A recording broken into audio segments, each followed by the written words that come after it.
Hello, Donna here. Welcome to my channel, Speaking to Solutions. This is a channel where we dive deep into psychological insights. And hello, welcome.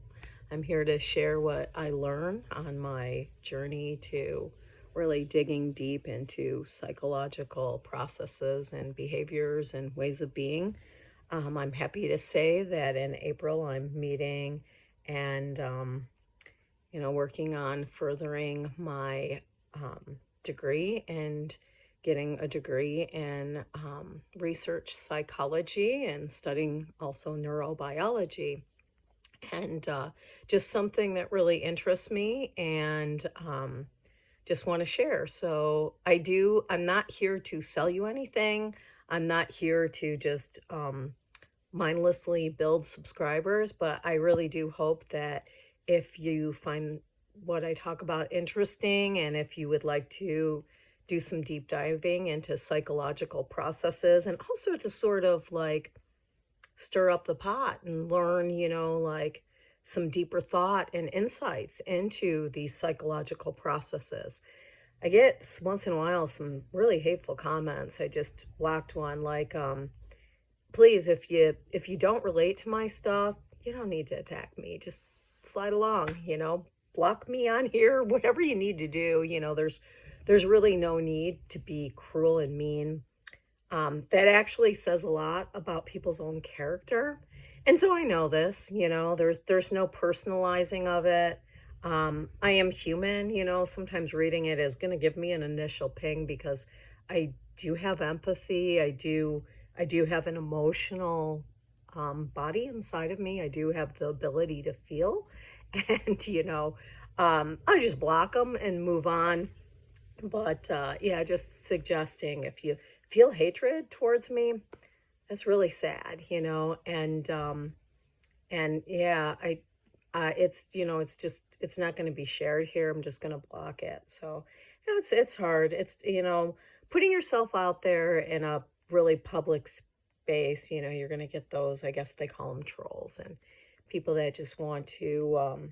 Really what it is it's their own internal hatred and feelings, and it's projection. Yeah, it's when people just they refuse to face their own ugly feelings and just project them outward on strangers just on here just sharing psychological insights. So yeah, sorry about that little rant there, but part of deep diving, looking at real things and being authentic and honest about how things feel for people and what behaviors are about and all of that. So today I want to talk about attachment theory. John Bowlby is the father of attachment theory.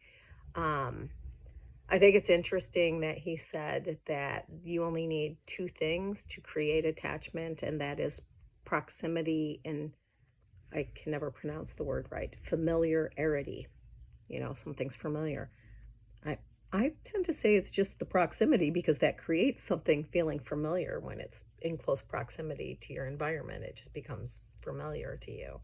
So, unfortunately, um, some of us are in proximity to things that are, you know, not really well for our beings.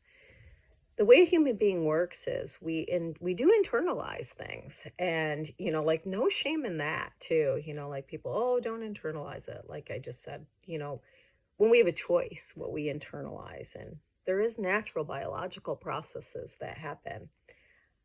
What happens with the child? Attachment system is set up in the first 18 months of life. It's very ingrained. These are very compulsive ways of being. I mean, this is pre-verbal. This is before you have a lot of, I mean, way before the prefrontal cortex, the front reasoning, logical part of the brain is online. That's not until the age of 25 that that part of the brain is fully developed. So this is way before then, the first 18 months. So very, very ingrained patterns of way of being, way of attaching. And, can it be changed? Absolutely. It's like when there's awareness of the way you're attaching and, really being honest with self about how you're behaving in relationship, and maybe even the types of relationship you're seeking. And, are you valuing others? Are you valuing self? Which both are important in secure relationship. It's not just a one or the other. You see both the value in your independence, your autonomy, your worth, and you see the value, worth, autonomy, and independence of another, and you connect there. You see value in both connection and independence. They call it interdependence. You see that they both have value because they do. That's secure relating. You can become what's called learn secure if you weren't securely attached to in that first 18 months, which then we go and we perpetuate those attachment behaviors throughout our life.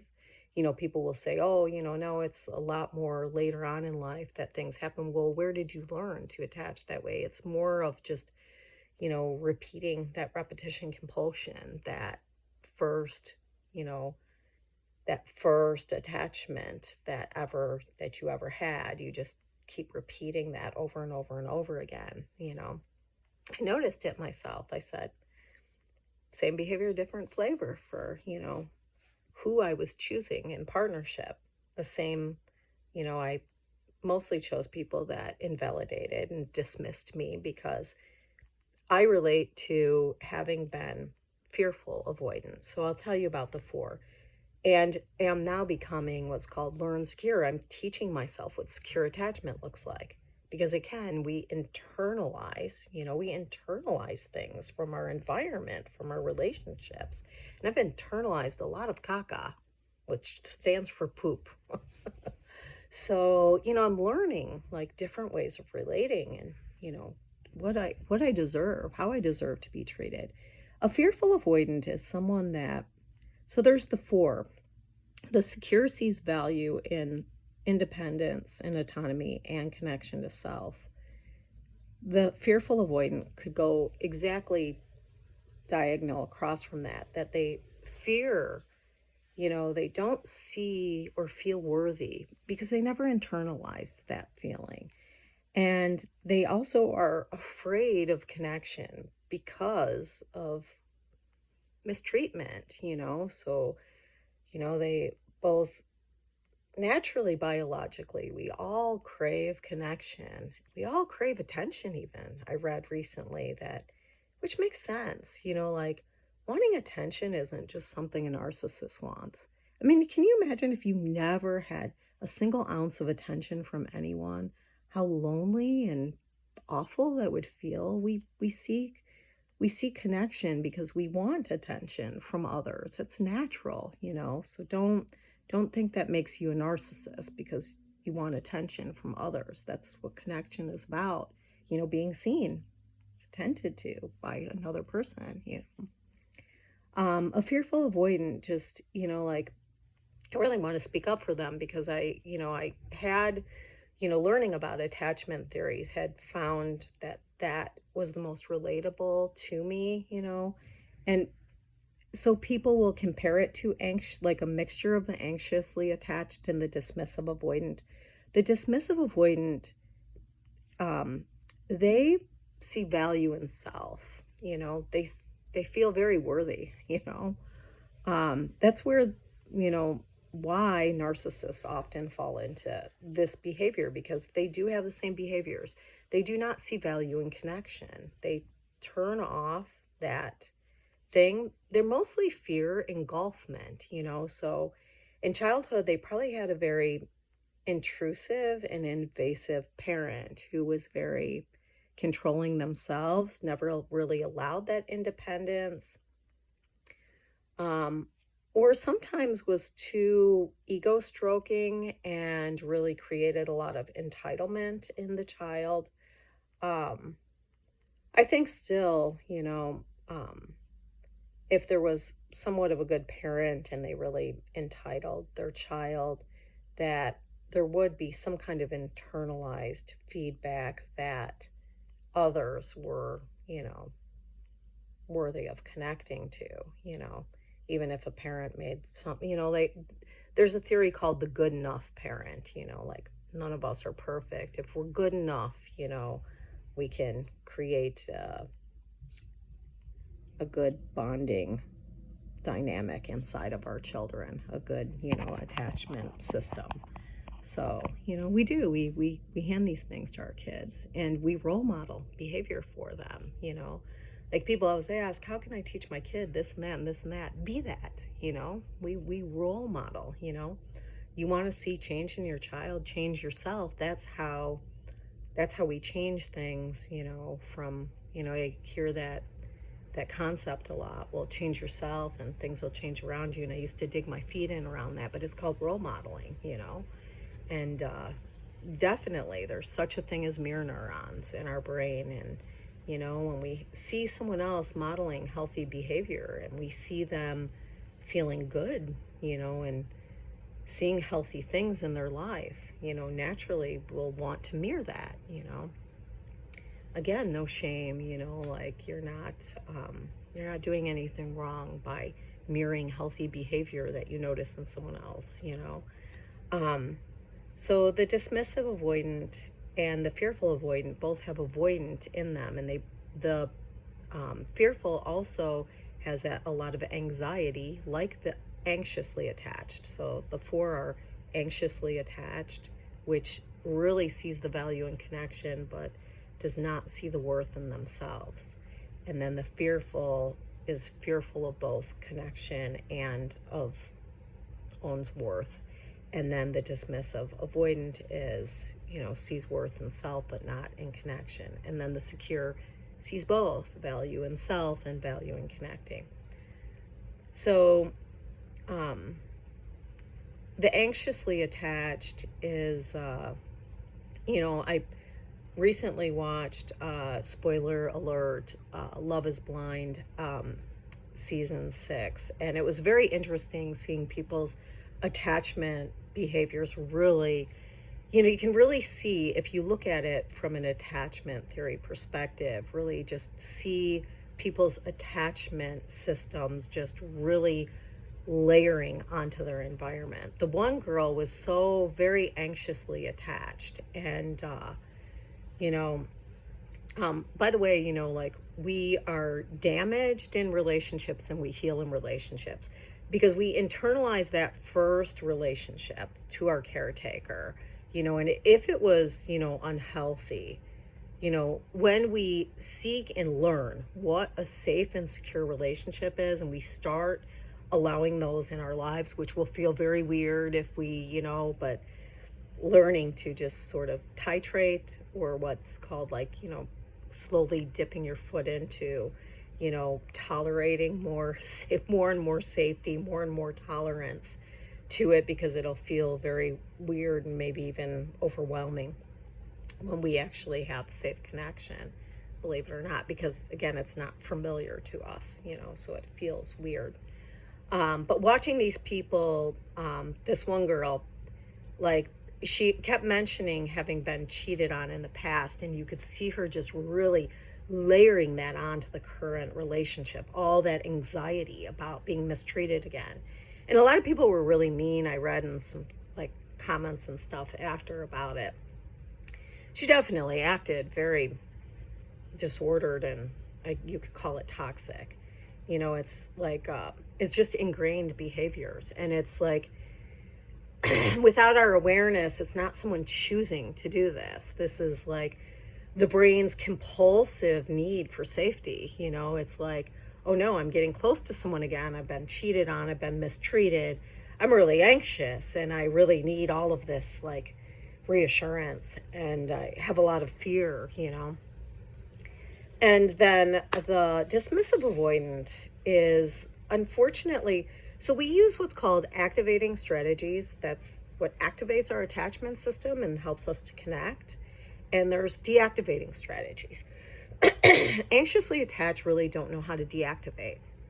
They don't know how to detach. That's why they can come off as, he called her clingy, and she was really upset, and she couldn't see where she was clinging because she was not letting go. She was not even accepting when he said he loved her. I think that she really sabotaged that relationship. If she, could have calmed down her attachment system and her anxiety, and that, if she had some awareness of it. she maybe could have had a fulfilling relationship with that guy. But, she couldn't deactivate. And everything's on a spectrum too. Like, the deactivating strategies of a dismissive avoidant can be very painful. They can use deactivating strategies, which is severing connection, that definitely mirror the way a narcissist behaves. A dismissive avoidant can, this is getting long and I think it's going to cut out. So sorry, I'm going to try to wrap up.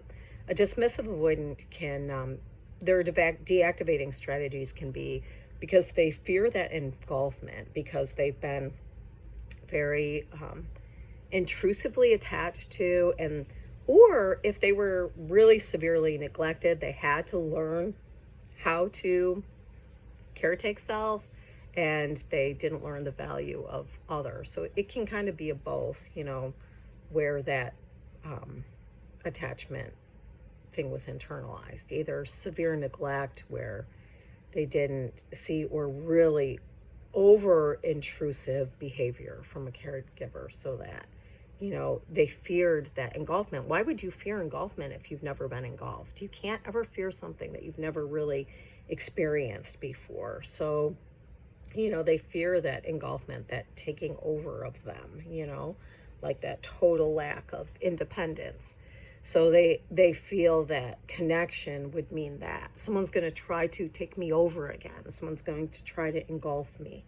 So the dismissive avoidant will use deactivating strategies that can be extremely painful, like seeking another partner, infidelity, because the closeness with someone is terrifying to them because they fear that engulfment. So they'll, often look, they cheat, or they'll, just easily move on to another partner because they don't want to feel those feelings.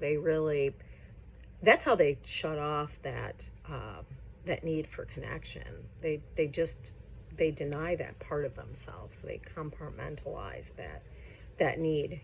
They'll often have casual sex because they're still looking for a biological need to be met. It's still about self-worth. It's still about valuing only self's needs because it's their biological need and craving. They go out and have that met. It has nothing to do with connecting with another human being, and they'll also, I wish I could remember this movie. I'll talk about it sometime. It was like a cartoon. It was so good about like seeing the psychological behaviors, like in deactivating strategies. They'll often like really, really narrow in on either a perceived flaw, or we're all flawed, but they'll take a flaw and they'll really blow it up in someone else, and it's so painful, like anything, just taking anything. Like, okay, so in that movie, like the next day after he like totally idolized her, and then he, that fear of, engulfment came in, that fear of deep connection, and they're having breakfast the next morning and she's eating and she gets a little piece of egg on her lip. And that was just enough to start the complete deactivating for him. Like he was repulsed by it, and she just like giggled like, oh, I do, and wiped it. But like he just saw that as disgusting, and it's like, that's like narcissistic behavior, because there's like the lack of, like, when you don't see value in connecting to others, you're obviously lacking in emotional empathy, and anyone can be taught cognitive, like anyone can understand things through knowledge. It's like the lack of actual feeling, the drawing that empathy deeper into the body and actually feeling what that means. And what are some other deactivating strategies? Just always comparing you to others, like really minimizing who you are, because they have to do that. They have to minimize you so that you don't have value, because they don't see value in you. Because, if they start valuing you and giving you value in their mind, then you could engulf them. You could take away that independence in their mind, in the way they've learned to attach. Now, the fearful avoidant, they don't see, they're more fear-based, obviously, in the name. And, it's, I know because I've lived through this. It's when their caretaker scared them. So they had very, you know, I had it's hard not to like call out people, and I understand. We all kind of do the best with what we have until we bring in our awareness and choose to do better. But my caretaker frightened me with their behavior. And also, we have that natural drive for connection, but I was also received the message that I wasn't worthy of connecting to. So I internalized that. Like I was saying at the beginning, we internalize things. So I learned over and over, was told over and over very dismissively by, my caretaker and my, you know, surrounding environment that I wasn't worthy of attaching to, and I wasn't valuable. So I learned to internalize that I didn't have value and worth.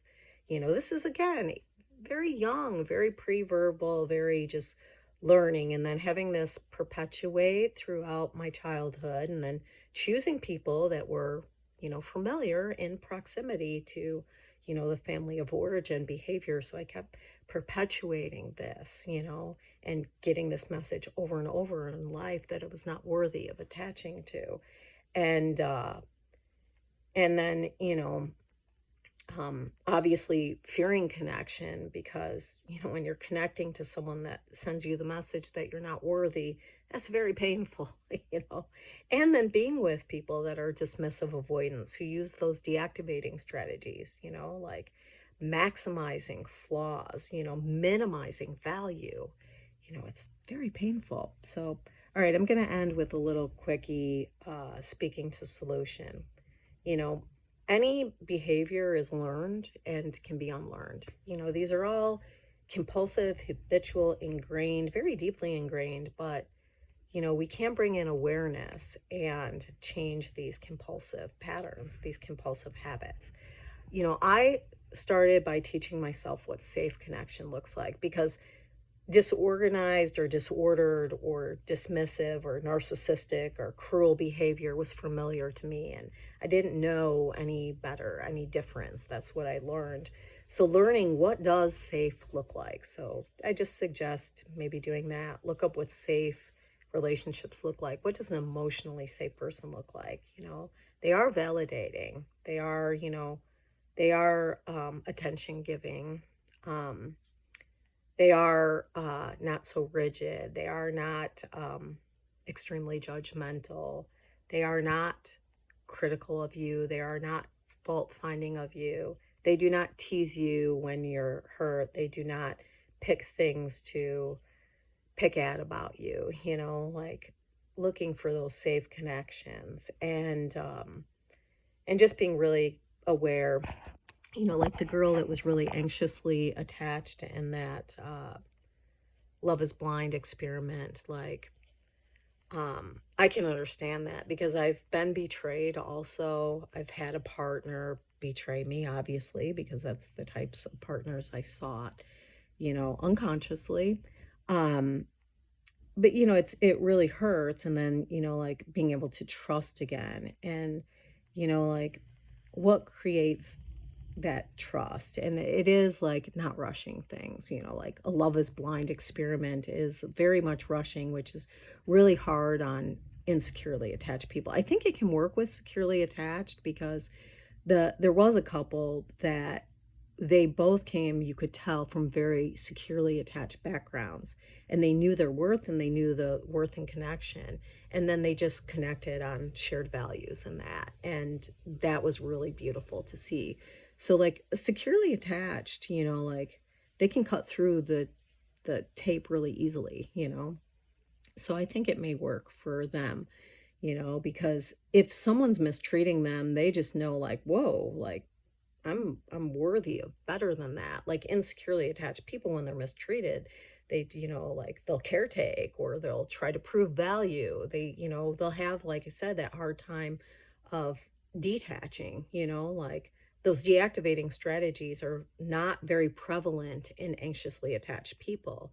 They don't know how to detach or, how to deactivate.